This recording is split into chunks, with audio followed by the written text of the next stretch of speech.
नमो भगवते वासुदेवाय नमः। विष्णु पर्व 39वां अध्याय। इस अध्याय में हम जानेंगे बलराम और श्री कृष्ण का पुरी और पुरवासियों की रक्षा के लिए मथुरा से दक्षिण भारत की ओर प्रस्थान, परशुराम जी से उनकी भेंट तथा उन दोनों को गोमंत पर्वत पर चलने के लिए उनकी सलाह।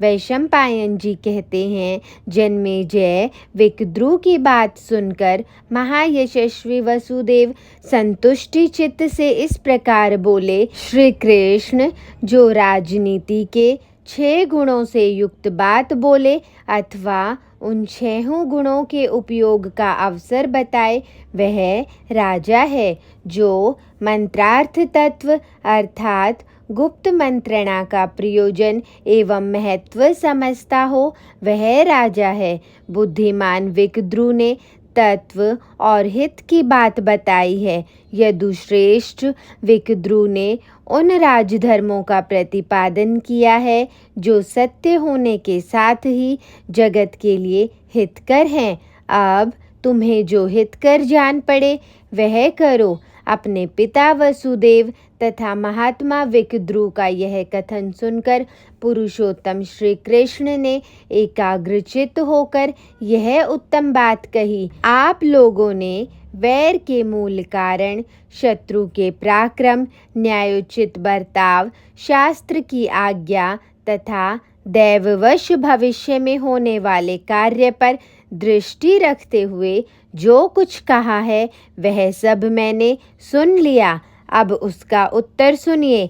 सुनकर यदि ठीक जचे तो उसे ग्रहण कीजिए। इसमें संदेह नहीं कि राजा को राजनीति के अनुसार व्यवहार करना चाहिए। उसके लिए यह उचित है कि संधि, विग्रह, यान, आसन, द्वेदी भाव और समाश्रय, इन 6 गुणों का क्रमशः सदा चिंतन करता रहे। संधि, विग्रह आदि 6 गुणों का संक्षिप्त परिचय इस प्रकार है। शत्रु से मेल रखना संधि, उससे लड़ाई छेड़ना विग्रह, आक्रमण करना यान, अवसर की प्रतीक्षा में बैठे रहना आसन, दुरंगी नीति बरतना द्वैधी भाव और अपने से बलवान राजा की शरण लेना समाश्रय कहलाता है। विद्वान पुरुष को चाहिए कि वह बलवान शत्रु के समीप न ठहरे। समय का ज्ञान रखने वाला पुरुष बलवान शत्रु से अपनी रक्षा करने के लिए स्थान छोड़कर हट जाए। यदि वह शत्रु सेना का सामना करने के लिए समर्थ हो तो युद्ध का बोझ उठाए। मैं शक्तिशाली होकर भी असमर्थ की भांति इस वर्तमान मुहूर्त में भैया बलराम जी के साथ जीवन की रक्षा के लिए यहाँ से पलायन करूँगा। यहाँ से प्रस्थान करने के बाद मैं आर्य बलराम के साथ अपने आप को ही उनका दूसरा साथी बनाकर उस अक्षय शोभा संपन्न दक्षिणा पथ में प्रवेश करूँगा जो सह्य पर्वत से मिला जुला है। वहाँ हम दोनों भाई एक साथ रहकर करवीरपुर, रमणीय क्रोंचपुर तथा पर्वत श्रेष्ठ गोमंत का दर्शन करेंगे। हम लोगों का दक्षिण गमन सुनकर विजय से सुशोभित होने वाला राजा जरासंध बल के घमंड में आकर मथुरापुरी में प्रवेश न करके हमारा पीछा ही करेगा। तत्पश्चात हमारा अनुसरण करता हुआ वह राजा सेवकों सहित सहयचल के वनों में ही जा पहुँचेगा और हम दोनों को पकड़ लेने के लिए पूरा प्रयत्न करेगा। हमारी यह यात्रा इस यादव कुल के लिए कल्याणकारिणी होगी तथा पुरवासियों के, मथुरापुरी के एवं इस शूरसेन देश के लिए भी सुखदायिनी होगी। विजय की इच्छा रखने वाले राजा लोग जब शत्रु हाथ में आकर निकल जाता है तब वे उस शत्रु के राज्यों में पहुंचकर युद्ध में उसका वध किए बिना शांत नहीं होते हैं। ऐसा कहकर वे दोनों नीति निपुण वीर श्री कृष्ण और संकर्षण बिना किसी घबराहट के दक्षिणापथ की ओर चल दिए। इच्छा अनुसार रूप धारण करने वाले वे दोनों वीर सैकड़ों रास्तों पर विचरते हुए दक्षिण दिशा में पहुंचकर उत्तम मार्ग का आश्रय ले सुखपूर्वक आगे बढ़ने लगे। सह्य पर्वत के रमणीय शिखरों पर सा आनंद विचरते हुए वे दोनों दक्षिणापथ के वीर यात्री अपने मार्ग पर बढ़ते ही चले गए। थोड़े ही समय में वे दोनों भाई सह्य की पर्वतमालाओं से अलंकृत करवीरपुर में जा पहुँचे, जो उन्हीं के वंश के लोगों से विभूषित था। वहां पहुंचकर वे दोनों वीर वेणा नदी के तट पर ही बढ़े हुए बरोहों से युक्त एक श्रेष्ठ वृक्ष बरगद के समीप गए। उस वृक्ष के नीचे उद्दीप्त तपस्वी भृगुनंदन परशुराम जी विराजमान थे, जिनके एक कंधे पर फरसा सटा हुआ था और जो जटा और वल्कल धारण किए हुए थे। उनके शरीर का वर्ण गौर तथा अग्निशिखा के समान प्रकाशमान था। वे सूर्य के समान तेजस्वी दिखाई देते थे। क्षत्रियों का अंत करने वाले परशुराम किसी से क्षुब्ध होने वाले नहीं थे। वे मूर्तिमान समुद्र के समान गंभीर प्रतीत होते थे। उनका अगन्याधान संबंधी कार्य समाप्त एवं संकुचित हो चुका था, फिर भी वे समय समय पर प्रज्वलित अग्नि में आहुति दिया करते थे। तीनों समय स्नान करने के कारण उनका शरीर एवं वस्त्र जल से भीगे हुए थे। वे देवताओं के आदि गुरु बृहस्पति के समान जान पड़ते थे। उनके पास जो श्वेत रंग की बछड़े वाली धेनु थी, वह केवल होम के लिए दूही जाती थी, इसलिए होम धेनु कहलाती थी। इसके सिवा वह मुनि की इच्छा के अनुसार समस्त वस्तुओं को देने में समर्थ थी, इसलिए काम दोहना या कामधेनु कहलाती थी। दूध रूपी अग्नि को प्रकट करने के लिए अरणी के समान शोभित होने वाली उस होम धेनु को परशुराम जी कहीं खींचकर ले जा रहे थे। वे कभी परिश्रम से थकते नहीं हैं और अविनाशी हैं।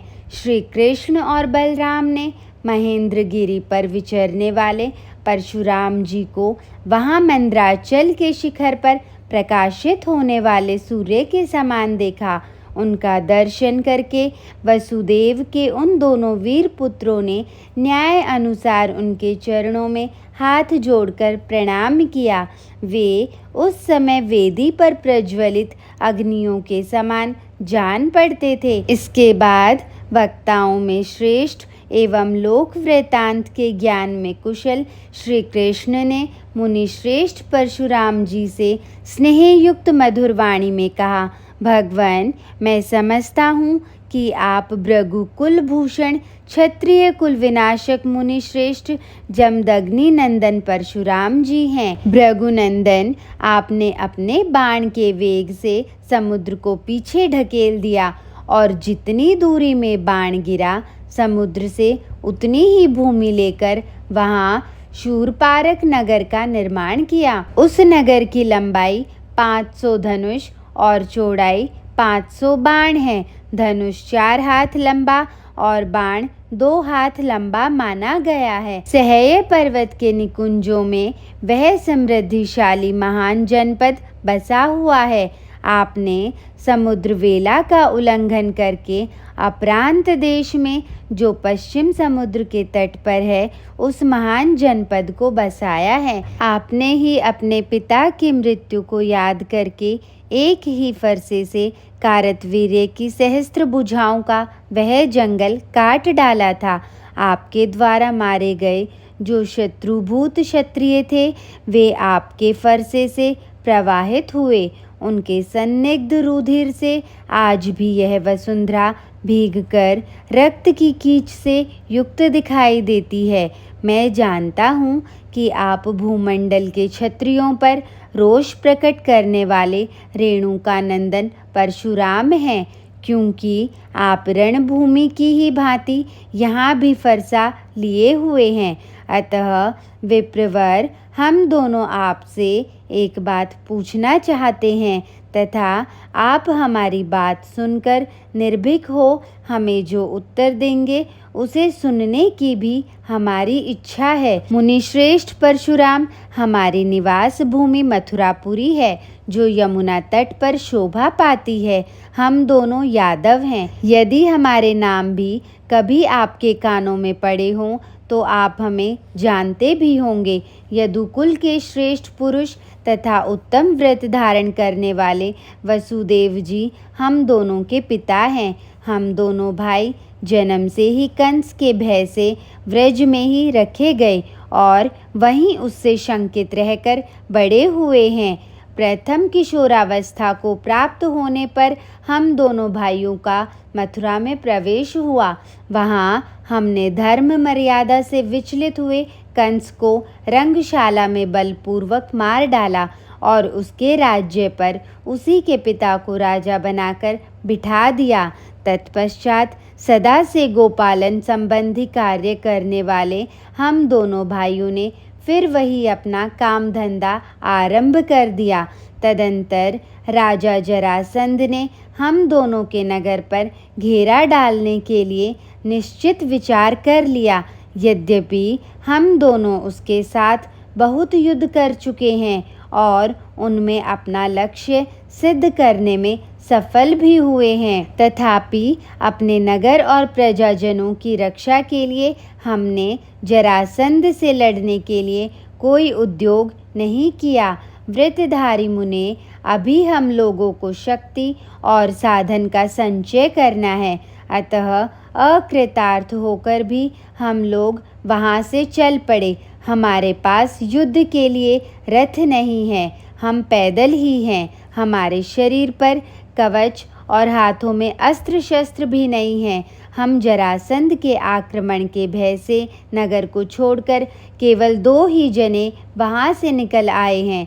मुनि श्रेष्ठ, इस प्रकार हम दोनों आपके निकट आए हैं। आप हमें सलाह मात्र देकर हमारा सत्कार करें। उन दोनों का यह निर्दोष वचन सुनकर रेणुकानंदन भृगुवंशी परशुराम ने उन्हें यह धर्मयुक्त उत्तर दिया। प्रभावशाली श्री कृष्ण, मैं तुम दोनों को सलाह देने के लिए ही इस समय यहाँ अपरांत से अकेला ही चला आया हूँ। शिष्यों को भी मैंने साथ नहीं लिया है। कमल नयन, तुम्हारा जो व्रज में निवास हुआ है तथा तुम्हारे हाथ से जो दानवों और दुरात्मा कंस का वध हुआ है वह सब मुझे विदित है। सुंदर मुख वाले पुरुषोत्तम जरासंध के साथ होने वाले विग्रह को जानकर ही मैं भाई सहित तुमसे मिलने के लिए यहाँ आ गया हूँ। श्री कृष्ण, मैं तुम्हें अच्छी तरह जानता हूँ। तुम जगत के रक्षक अविनाशी भगवान हो और देवताओं का कार्य सिद्ध करने के लिए बालक न होने पर भी बालक बनकर प्रकट हुए हो। तीनों लोकों में जो कुछ भी है वह तुमसे अविदित नहीं है, अतः तुम्हें सलाह देने की कोई आवश्यकता नहीं है। तथापि मैं अपनी भक्ति मात्र से प्रेरित हो तुमसे जो बात कहता हूँ उसे सुनो। गोविंद, पहले तुम्हारे पूर्वजों ने यहाँ इस करवीरपुर नामक नगर का निर्माण किया और इस राष्ट्र को बसाया है। श्री कृष्ण, इस करवीरपुर में इस समय महायशस्वी वासुदेव रहता है जो श्रीगाल नाम से विख्यात है। वह सदा ही अत्यंत क्रोध में भरा रहता है। वीर गोविंद, सदा द्वेष का ही अनुसरण करने वाले उस राजा श्रीगाल ने तुम्हारे कुल में उत्पन्न हुए समस्त उत्तराधिकारी क्षत्रिय नरेशों को मार डाला है। वह नित्य घमंड में भरा रहता है, उसका मन वश में नहीं है। वह दूसरों से अत्यंत डहा रखता है। राज्य और ऐश्वर्य के मद से उन्मत्त होकर अपने पुत्रों के प्रति भी निर्दयतापूर्ण बर्ताव करता है। नरश्रेष्ठ, इसीलिए यहाँ सर्वदा इस राजा द्वारा कलंकित घोर करवीरपुर में तुम्हारा ठहरना मुझे ठीक नहीं जचता है, जहाँ रहकर तुम दोनों बंधु शत्रु को बाधा पहुँचाते हुए बल में बढ़े चढ़े जरासंध के साथ युद्ध करोगे उस स्थान का परिचय देता हूँ। सुनो, हम लोग आज ही इस पुण्य नदी वेणा को बुझाओं से ही पार करके इस देश की सीमा पर स्थित एक दुर्गम पर्वत पर चले चलें, वहीं निवास करेंगे। उस पर्वत का नाम है यज्ञगिरी, जो सह्य पर्वत की ही उपशाखा है। वह बड़ा ही रमणीय स्थान है। वहाँ इन दिनों भयानक कर्म करने वाले मांसाहारी चोर डाकुओं ने अड्डा जमा रखा है। उस पर्वत पर भांति भांति के वृक्ष और लताएं लहला रही हैं। वृक्षों में फूल लगे हुए हैं। इससे उस पर्वत की विचित्र शोभा होती है। वहाँ हम लोग एक रात निवास करेंगे। तदंतर खटवांगा नाम वाली नदी को पार करेंगे, जो कसौटी के पत्थरों से विभूषित है। तुम्हारा भला हो। वह नदी उस महान पर्वत से गिरी हुई है जो गंगा के प्रपात सी दिखाई देती है। खटवांगा का प्रपात अर्थात झरना तापसारण्य से विभूषित है। हम लोग उसे देखेंगे और वहीं कुछ खा पीकर इन कमनीय एवं प्रसिद्ध पर्वतों पर विचरते हुए वहाँ उन तपस्वी ब्राह्मणों का दर्शन करेंगे जो तप में संलग्न होकर कष्ट उठा रहे हैं। तत्पश्चात हम रमणीय एवं श्रेष्ठ नगर क्रौंचपुर में चलेंगे। श्री कृष्ण वहाँ तुम्हारे ही कुल में उत्पन्न एक राजा राज्य करते हैं, जो सदा धर्म में तत्पर रहने वाले हैं। उनका नाम है महाकपि। वे वनवासी जनपद तथा वहाँ की निवासी प्रजाओं के अधिपति हैं। उस राजा से मिले बिना ही हम लोग निवास के लिए संध्या होते होते आंडूह नामक तीर्थ में जा पहुँचेंगे और वहाँ एक साथ मिलकर रहेंगे। वहाँ से उतरकर हम लोग सह्य पर्वत की गुफा में होते हुए उस गोमंत नाम से विख्यात शैल पर जा पहुँचेंगे, जो अनेकानेक शिखरों से विभूषित है। इसका एक विशाल शिखर इतना ऊंचा है कि वह स्वर्गलोक तक पहुंचा हुआ जान पड़ता है। आकाशचारी पक्षियों के लिए भी उस पर चढ़ना कठिन है। वह देवताओं का विश्राम स्थल है और ज्योतियों से घिरा हुआ है। उसे स्वर्ग का सोपान समझा जाता है। वह उच्चतम पर्वत भूतल का नहीं, आकाश का सा पर्वत जान पड़ता है। उस पर देवताओं के विमान उतरते हैं तथा वह दूसरे मेरुगिरी के समान प्रतीत होता है। तुम दोनों भाई देवताओं के समान दिव्य रूपधारी तथा तेजस्वी हो। उस गोमंतगिरी के महान शिखर पर आरूढ़ होकर उदय और अस्त के समय सूर्य एवं नक्षत्रों के स्वामी चंद्रमा का तथा अपार द्वीपों से विभूषित और तरंग मालाओं से अलंकृत समुद्र का दर्शन करते हुए तुम दोनों बंधु वहाँ पर्वतीय शिखर के अग्रभाग में सुखपूर्वक विचरोगे। उस गोमंत नामक शैल के शिखर पर रहकर वहाँ के वन में विचरते हुए तुम दोनों वीर दुर्ग युद्ध द्वारा धावा करके जरासंध को जीत लोगे। तुम दोनों रण दुर्मद वीरों को उस पर्वत पर आरूढ़ हुआ देख जरासंध पर्वत युद्ध में ही आसक्त हो जाएगा। वहाँ भयंकर युद्ध आरंभ हो जाने पर तुम दोनों के हाथ में भी शीघ्र ही दिव्य आयुधों का संयोग हुआ देखूंगा। श्री कृष्ण वहाँ देवताओं ने यादवों तथा अन्य राजाओं के महान युद्ध का निर्देश किया है, जिसमें रक्त और मांस की कीच जम जाने वाली है। वहाँ सुदर्शन चक्र, संवर्तक हल, कौमोद की गदा तथा सौनंद नामक मूसल, ये विष्णु संबंधी आयुध संग्राम में तुम्हें दर्शन देंगे और अपने काल के समान स्वरूपों से काल के अधीन हुए राजाओं का रक्त पिएंगे। श्री कृष्ण वह संग्राम चक्र मूसल के नाम से विख्यात होगा। देवताओं ने इसी स्थान पर उसके होने का संकेत किया है। वह युद्ध साक्षात काल का आज्ञा पत्र है। देवताओं की उत्पत्ति और वृद्धि करने वाले श्री कृष्ण उस संग्राम में समस्त शत्रु और देवता भी तुम्हारे भली भांति व्यक्त हुए वैष्णव रूप का दर्शन करेंगे। श्री कृष्ण तुम अपने उसी वैष्णव रूप से स्थित हो देवताओं की विजय के लिए चिरकाल से भूले हुए अपने उस चक्र और गदा को ग्रहण करना तथा ये लोक भावन बलराम भी देवद्रोहियों का वध करने के लिए अपने शत्रु विदारण घोर हल और मूसल को हाथ में ले लें। श्री कृष्ण पृथ्वी का भार उतारने के लिए भूमंडल के राजाओं के साथ तुम्हारा यह पहला संग्राम देवताओं द्वारा बताया गया है। यही तुम्हें अपने दिव्य आयुधों की, वैष्णव स्वरूप की, लक्ष्मी की तथा शत्रु व्यूह का विदारण करने वाले तेज की प्राप्ति होगी। श्री कृष्ण इसके बाद पृथ्वी पर अस्त्र शस्त्रों से व्याप्त एक महान संग्राम होगा जो लोगों में महाभारत के नाम से प्रसिद्ध होगा। अतः श्री कृष्ण तुम पर्वत में श्रेष्ठ गिरिराज गोमंत पर चलो। जरासंध के युद्ध में भी विजयश्री तुम्हारा ही वरण करने के लिए प्रस्तुत है। तुम्हारा कल्याण हो। मेरी इस होम धेनु का यह अमृतोपम समुद्र दुग्ध पीकर मेरे बताए हुए मार्ग से चलो। इस प्रकार श्री महाभारत के खिलभाग हरिवंश के अंतर्गत परशुराम वाक्य विषयक 39वां अध्याय पूरा हुआ। जय श्री कृष्ण।